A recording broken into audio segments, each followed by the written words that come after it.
उत्तर प्रदेश के बहराइच जिले के जरवल थाना क्षेत्र के अहाता गांव में एक सनकी आदमी ने अपनी पत्नी की बेरहमी से हत्या कर दी। हत्या का राज छिपाने के लिए लाश को घर के अंदर ही एक गड्ढा खोदकर दफन कर दिया। यह घटना सच में काफी शोकजनक और दर्दनाक है, जो एक पूरी तरह से मानसिक रूप से विकृत सोच को दर्शाता है। इस तरह की घटनाओं से समाज में हिंसा और अपराध के प्रति गंभीर सवाल खड़े होते हैं। अहाता गांव के एक छोटे से घर में रहने वाला यह परिवार पति और पत्नी एक सीधी सादी जिंदगी जी रहे थे। पति और पत्नी के बीच काफी समय से बोलना चालना बंद था, लेकिन दोनों के बीच कभी कोई झगड़ा नहीं हुआ था। गांव के सभी लोग इन्हें अच्छी तरह से जानते और पहचानते थे, लेकिन किसी ने भी यह कल्पना नहीं की थी कि यह परिवार कभी ऐसी भयानक घटना का शिकार होगा। पति, जिसका नाम रविंद्र था, काफी समय से मानसिक तनाव से जूझ रहा था। उसका व्यवहार अचानक से बदल गया। वह अक्सर अपनी पत्नी से छोटी छोटी बातों पर झगड़ता और गुस्से में आकर गालियां भी देता। पत्नी की हमेशा यही कोशिश होती कि किसी तरह घर में शांति बनी रहे, लेकिन रविंद्र का हिंसक व्यवहार लगातार बढ़ता जा रहा था। कुछ दिन बीतने के बाद रविंद्र और उसकी पत्नी के बीच फिर से एक झगड़ा हो जाता है।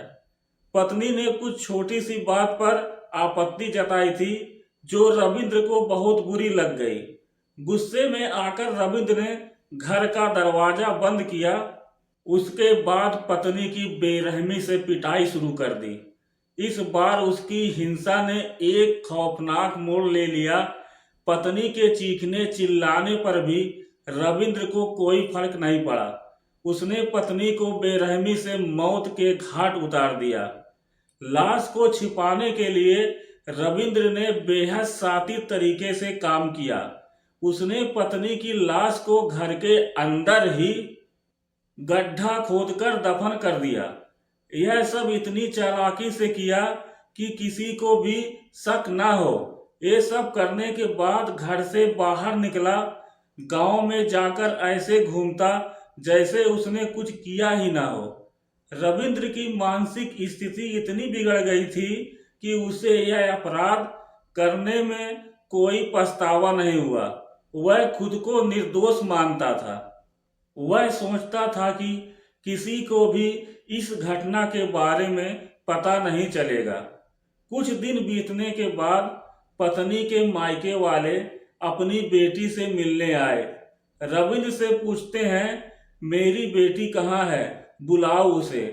तभी रविंद्र कहता है, यहाँ नहीं है, पता नहीं कहाँ चली गई है। कुछ दिनों से अब यह बात धीरे धीरे पूरे गांव में फैल जाती है। गांव और मायके वालों ने बहुत ढूंढा, लेकिन कुछ पता नहीं चला। मायके वालों ने इस बारे में पुलिस से शिकायत की तो पुलिस ने मामले की जांच शुरू कर दी। पुलिस ने जब रविंद्र से पूछताछ की, लेकिन उसने यही कहा, पता नहीं कहाँ चली गई है, मुझे नहीं मालूम। उसके बाद पुलिस ने जब घर की अच्छी तरह से सर्च ऑपरेशन किया तो कुछ ही समय में घर में लाश दफनाने का खुलासा हुआ। पुलिस ने गड्ढे को खोदा और पत्नी की लाश को बाहर निकाला।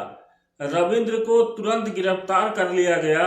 रविंद्र ने पहले अपने अपराध को मानने से इनकार किया, लेकिन जब पुलिस ने उसे सबूत दिखाए तब उसने अपना गुनाह कबूल किया। उसने बताया कि उसने अपनी पत्नी को इसलिए मार दिया कि वह उसकी बातों को नहीं मानती थी। यह घटना एक गंभीर सवाल खड़ा करती है कि आखिर क्यों लोग इस तरह के अपराधों को अंजाम देते हैं। क्या मानसिक घरेलू हिंसा को लेकर समाज में ज़्यादा जागरूकता नहीं है? दोस्तों, हमारा मकसद किसी के दिल को ठेस पहुंचाना नहीं है, बल्कि आपको जागरूक और सचेत करना है।